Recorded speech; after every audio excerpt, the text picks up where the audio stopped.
अजीज दोस्तों, अस्सलाम वालेकुम, नमस्ते, सत श्री अकाल, गुड आफ्टरनून।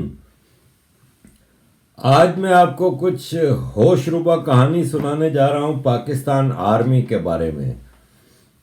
देखें, ये पाकिस्तान आर्मी है जो कि अंग्रेज़ों की ट्रेंड थी और जिसको कि भारत पाकिस्तान के बंटवारे से बहुत पहले पाकिस्तान भेज दिया गया था। और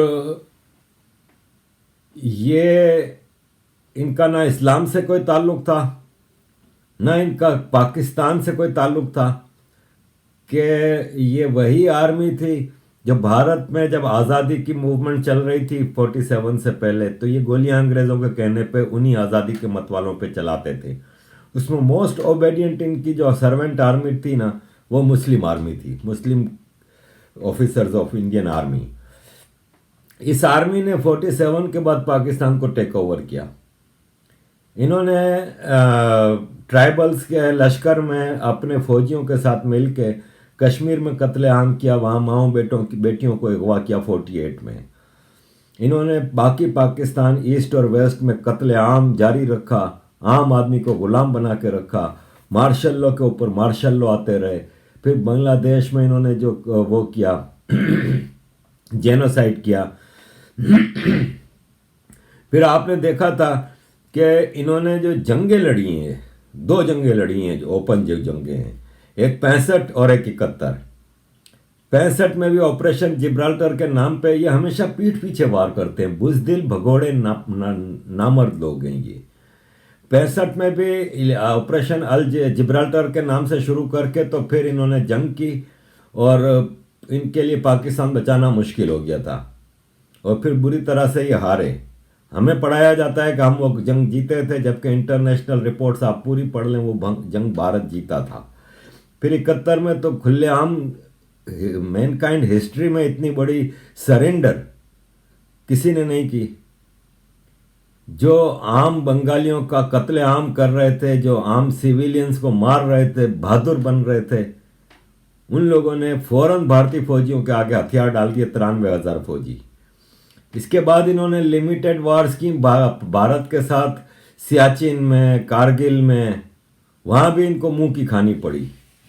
और कारगिल में भी इन्होंने धोखे से वार किए, इसके बावजूद अपने फौजियों की लाशें छोड़ के इनको भागना पड़ा और अपने फौजियों की लाशें तक कबूल नहीं की। ये बुजदिल भगोड़ा आर्मी हमें इस्लाम की सिपाही बन के हमारे सामने आती है और ऐसे ऐसे हमें ख्वाब सुनाए जाते हैं। जैसे कि आप ये देखें, बताया कि राहील शरीफ अभी नया नया बना था अपना चीफ ऑफ आर्मी स्टाफ, तो उसने कहा कि एक प्रोफेसर है, प्रोफेसर शहजाद साहब, मैं आज नाम ले रहा हूं उनका, ये कराची में होते हैं और ये बड़े वली आदमी हैं। तो इन्होंने एक ख्वाब देखा है और उन्होंने एक कर्नल होते थे रेजिमेंट, बलोच रेजिमेंट में, उनके पास आए थे, उनके वो मौत के थे। मैंने एक ख्वाब देखा है कि रसूलुल्लाह सल्लल्लाहु अलैहि वसल्लम जो हैं उनकी दरबार है, तो हज़रत उमर जो हैं वो एक शख्स को लेके आए हैं जिसका नाम बाजवा है और उसके हाथ में कोई फाइल देना चाहते हैं, तो वो लेफ्ट हैंड से लेता है, तो हज़रत उमर उसके हाथ पे मारते हैं कि सीधा हाथ आगे करो, तुम्हें पता ही नहीं कुछ। तो मुझे लगता है कि वो जर्नैल बाजवा है, कोई फाइल उसको दी गई। तो इतनी सी बात है, मुझे बताओ कौन है बाजवा? उन्होंने कहा जी बाजवा 3 बाजवा हैं इस वक्त फौज में। तो सबकी तस्वीरें निकाल के उनको प्रोफेसर साहब को दिखाई गई। ये बाजवा साहब की आर्मी चीफ बनने से 4 साल पहले की बात है। अच्छा, ये ख्वाब 4 साल पहले का। अच्छा, राहील शरीफ उस वक्त, मैं पूरा वाक़या सुनाता हूँ। तो उस पर हुआ ये कि उन्होंने कहा ये बाजवा है, ये मैंने देखा ख्वाब में। तो कहते हैं कि उन्होंने अपने उस वहाँ पर कर्नल हेडक्वार्टर था कराची का, उन्होंने कहा जी बाजवा साहब आते रहते हैं, चूंकि यहाँ पर हैं उसको लेफ्टिनेंट जनरल, तो कभी इनकी मुलाकात ही करा दो खामोशी में। तो कहते हैं कि मैंने प्रोफेसर शहजाद को बाजवा साहब के साथ मुलाकात करवाई। तो उन्होंने कहा प्रोफेसर साहब ने कि आपने ये ख्वाब मैंने देखा है। तो उन्होंने कहा इससे आप क्या मतलब लेते हैं?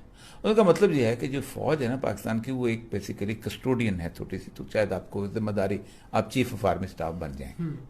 तो बाजवा साहब खिलखिला के हंसे, कहते हैं मेरे ऊपर ये बलान बंदा है, ये बंदा है, ये मैं 4थे नंबर पे आता हूँ, मैं तो सोच भी नहीं सकता और मेरा तो कोई सिफारिशी भी नहीं है। तो हुआ ये कि वो कह के चले गए, तो लेकिन चूंकि ये खबर उड़ रही थी तो फौज को, उनको, प्रोफेसर साहब को एजेंसियों ने उठा लिया। अच्छा। और उनकी इतनी कुटल गई कि बेचारे पाकिस्तान छोड़ के दुबई भाग गए और वो नहीं आए। उसके बाद 3 साल के बाद बाजवा साहब जो है चीफ ऑफ आर्मी साहब हो गए। तो ये 3 साल पुराना। तो मैंने कहा था मेरे पास एक ख्वाब माना। ये फरमाते हैं कि बाजवा साहब हजरत उमर नबी पाक के दरबार में गए और एक आदमी को लेके, और वो बाजवा था। इस तरह की कहानियां अपने जर्नलिस्टों से सुना के, अपने मौलवियों से सुना के, तो इस्लाम के सिपाही बनते हैं। ये काम इनका है टेररिज्म करना और लूटमार करना। मेरा मेन आज टारगेट है इनकी लूटमार के ऊपर बात करना। देखें, एक तो ये लूटमार कर रहे हैं दबा के। पाकिस्तान का जो फेडरल बजट है वो है $41 बिलियन।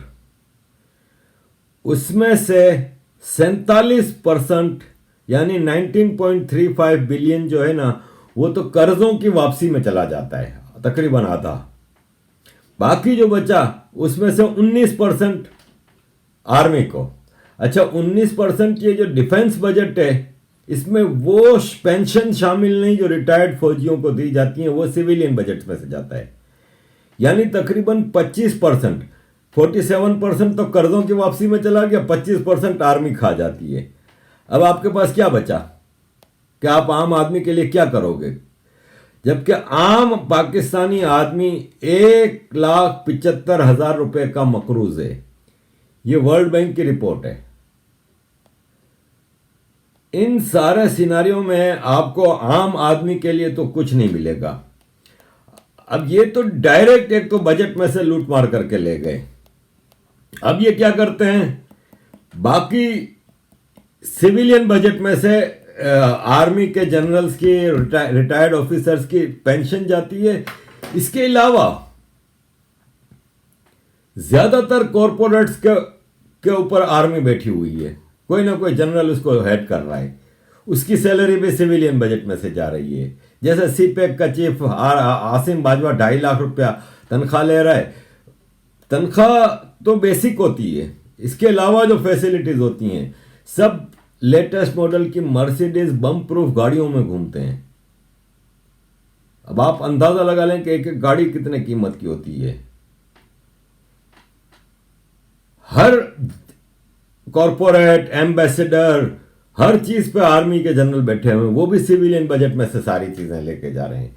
ये एक लूटमार हो गई। अब जो आज की मेरी चर्चा का जो मुद्दा है मेन, वो है इनका कारोबार, इनका बिजनेस।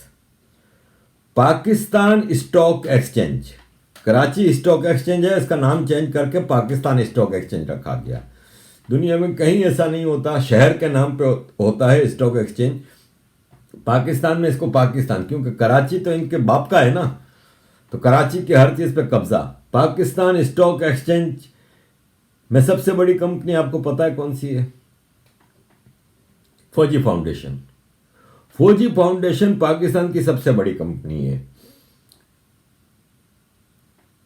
पाकिस्तान का दूसरा बड़ा बैंक कौन सा है पता है आपको? अस्करी बैंक। आयशा सिद्दीका ने एक किताब लिखी थी मिलिट्री इनकॉर्पोरेट, जिसके ऊपर पाकिस्तान में बैन लगा हुआ है। आप अंदाजा लगाएं कि हर चीज का कारोबार ये कर रहे हैं। मैं शुरू करूंगा इनकी हाउसिंग कॉलोनीज से। मैं जब मेयर था तो कराची में, तो मैं शुरू में तो मैं वहाँ पे एक अपार्टमेंट किराए पे लिया था, और फिर मुझे किसी ने मशवरा दिया कि आपकी सिक्योरिटी की वजह से कराची में कत्लेआम बहुत होता है, तो आप अस्करी कई कॉलोनीज हैं, तो अस्करी नंबर 4 में आप घर किराए पे ले लें। और ये वो तो मैंने एक ब्रिगेडियर से किराए पे घर लिया था वहाँ पे उस जमाने में 2-2, 3-3 करोड़ से कम का कोई घर नहीं था किराए खरीदने का, और सब आर्मी के ऑफिसर्स के। 11 अस्करी खाली लाहौर में है कॉलोनीज। हाउसिंग का पूरे पाकिस्तान में इन्होंने जो नेटवर्क रखा है। फिर बहरिया फाउंडेशन नॉर्मली तो प्राइवेट सेक्टर कहते हैं, लेकिन बहरिया नेवी मलिक रियाज ने आर्मी जनरलों के साथ मिलकर जमीनें कब्जा की, सरकारी जमीनों पे कब्जे किए, पेपर चेंज करा के ये वो, और आर्मी जनरल्स को, नेवी ऑफिसर्स को खूब बड़े बड़े हिस्से दे के इसने वो सारा हाउसिंग कॉलोनीज बनाई। अब ये हाउसिंग कॉलोनीज में आपको जरा इशारे में मतलब समझाता हूं कि क्या है। बड़े बड़े एरियाज, पूरा एक टाउन बना लेते हैं ये, गेट क्लोज टाउन होते हैं, उसमें शॉपिंग मॉल भी हैं, उसमें सिनेमाज भी हैं, उसमें कई हजार घर होते हैं, उसके चारों तरफ बाउंड्री होती है उस टाउन की, और एंट्री पॉइंट्स पे सिक्योरिटी होती है। बगैर आईडी कार्ड के कोई उसमें अपने मतलब जो रहते हैं वही घुस सकते हैं, या फिर इनविटेशन पे जो आता है, तो जैसे मेरे घर पे कोई आता था तो मैं गेट पे लेने जाता था उसको, या किसी को घर से भेज दिया, वो आईडी कार्ड लेके जाता था, हमारा जो हाउसिंग सोसाइटी का कार्ड होता था, और फिर हम अपने, तो उसमें भी इंदराज होता था कि क्या अंदर आप देखें तो यूरोप और अमेरिका स्टाइल के रोड्स बने हुए हैं, पार्क्स और ये सब चीज़ें, ये इनकी हाउसिंग कॉलोनीज हैं। मतलब पाकिस्तान में ये यूरोप का माहौल लेके रहते हैं, वहां पे अपनी फैमिलीज को रखा हुआ है। बेशुमार हाउसिंग कॉलोनीज हैं, अस्करी नंबर 1, 2, 3, 4, फिर बहरिया, फिर फिजाइया एयरफोर्स की अलग कॉलोनीज, बेशुमार प्रोजेक्ट्स हैं इनके हाउसिंग के। अब मैं आपको एक चीज बताना चाहूंगा कि इंटरनेशनल रिपोर्ट्स हैं ये, कि पाकिस्तान में, मैं आपको सेनेट में जो पाकिस्तान की गवर्नमेंट ने जो रिपोर्ट दी है वो भी मैं आपको बताऊंगा, लेकिन आपको मैं बताऊं कि एक report United Nations Development Programme की तरफ से आई है कि 25,700 करोड़ रुपया तो इन्होंने प्रिविलेजेस में लिया 2018 में, 25,700 करोड़। और पब्लिक प्रोजेक्ट्स में इनकी कंपनियां हैं, फौजी फाउंडेशन के नाम से कई कंपनियां हैं, आर्मी वेलफेयर ट्रस्ट के अंदर में कई कंपनियां हैं, और ये सब हाई नेट प्रॉफिट कमाती हैं और टैक्स एक पैसा का नहीं देती क्योंकि चैरिटीज में काउंट होती हैं। पाकिस्तान के जो सबसे बड़े प्रोजेक्ट्स हैं ये इनके पास हैं। अब मैं इनके दूसरे कारोबार की तरफ आता हूं कि आप ये देखें कि किस तरह से ये कमाते हैं। एक पाकिस्तान का इदारा है एनएलसी, ये ट्रांसपोर्ट कंपनी है, 1689 गाड़ियां हैं इस ट्रांसपोर्ट कंपनी में, ट्रक्स 7,279 लोग इसमें काम करते हैं, जिसमें हाजिर सर्विस ऑन सर्विस ऑफिसर्स जो हैं मिलिट्री के वो 2549 हैं, और बाकी सब रिटायर्ड फौजी हैं। फ्रंटियर वर्क्स ऑर्गेनाइजेशन ये एक और इदारा है, ये ठेकेदारियां करता है, और पाकिस्तान के जितने मेजर रोड, सीपेक के हवाले से जितने मेजर रोड्स हैं वो सब टेंडर के जरिए इनको दिए जाते हैं। इवन के टोल टैक्स लेने के कई जगहों पे मेजॉरिटी, ज्यादातर जहां पे ज्यादा टोल टैक्स लेने का है वो प्राइवेटाइज करके इनको दे दिया है। पूरा पाकिस्तान का कंस्ट्रक्शन का मेजर, पार्क्स बनाना, रोड्स बनाना, कोई गवर्नमेंट का एयरपोर्ट बनाना, कोई सी पोर्ट बनाना, ये सब ये करते हैं। मतलब आप देखें कि ये लूटमार किस हद तक करते हैं। फिर एक है एससीओ, कम्युनिकेशन का काम करते हैं, खासतौर पे कश्मीर, फाटा, गिलगित बल्तिस्तान, वहां पे टोटल कम्युनिकेशन का ये आर्मी का ये इदारा करता है। अब आते हैं आम आदमी के कारोबार में ये किस तरह, ये तो आपको मैंने बता दिया कि ये कंस्ट्रक्शन में, कम्युनिकेशन में, ट्रांसपोर्ट में, ये तो सरकारी तौर पे इन्होंने अपने इदारे बना के वो कर लिए हैं। बजट में से अलग लूट मार कर रहे हैं, सिविलियन बजट में से अलग लूट मार कर रहे हैं। अब आते हैं कारोबार की तरफ। आर्मी वेलफेयर ट्रस्ट के अंडर में 27 कंपनी है। अच्छा, ये रिपोर्ट पाकिस्तान सेनेट में पाकिस्तान गवर्नमेंट ने पेश की, इसलिए इसको तो आप बिल्कुल वो नहीं कर सकते कि बायस्ड होगी। वो पाकिस्तान की गवर्नमेंट ने सेनेट में ये पेश की थी रिपोर्ट। 27 प्रोजेक्ट्स हैं आर्मी वेलफेयर ट्रस्ट के अंडर में, जो कि चैरिटेबल वो ऑर्गेनाइजेशन के नाम पे, इसलिए उसको टैक्स नहीं देना पड़ता। कौन कौन से हैं? Army welfare Nizampur cement project, army welfare pharmaceutical, Askari cement limited, Askari commercial bank, Askari general insurance company, Askari leasing limited, Askari लिबरेटिक्स, Askari army sugar mills Badin, army welfare shoe project, welfare shoe project, army welfare woollen mills Lahore, army welfare hosiery project, army welfare rice Lahore rice, army stand farm पाइल गंज, army farm इर्क बॉयल लेंथ, army farm घोसकी Badin, real estate Lahore, real estate Rawalpindi, real estate Karachi, real estate Peshawar, army welfare trust plaza Rawalpindi, Al Ghazi travels services travels Rawalpindi, liaison office Karachi, liaison office Lahore, army welfare trust commercial market project Askari information service. अब है इनका दूसरा charitable इदारा फौजी फाउंडेशन। फौजी foundation के under में है फौजी शुगर मिल्स टंडो आदम, फौजी शुगर मिल्स बदीन, फौजी sugar mills Sangla, Fauji sugar mills and farm, Fauji cereals, Fauji corn complex, Fauji polypropylene products, foundation kits company, Fauji fertiliser commission सादिकवा Daharki, Fauji fertiliser institute, Fauji identity card project, foundation medical college, Fauji Kabirwala power company, Fauji Jordan fertiliser Karachi, Fauji security company limited, NLC transport national logistic cell, FWO frontier works organisation. अब इनका एक और इदारा है Shaheen foundation.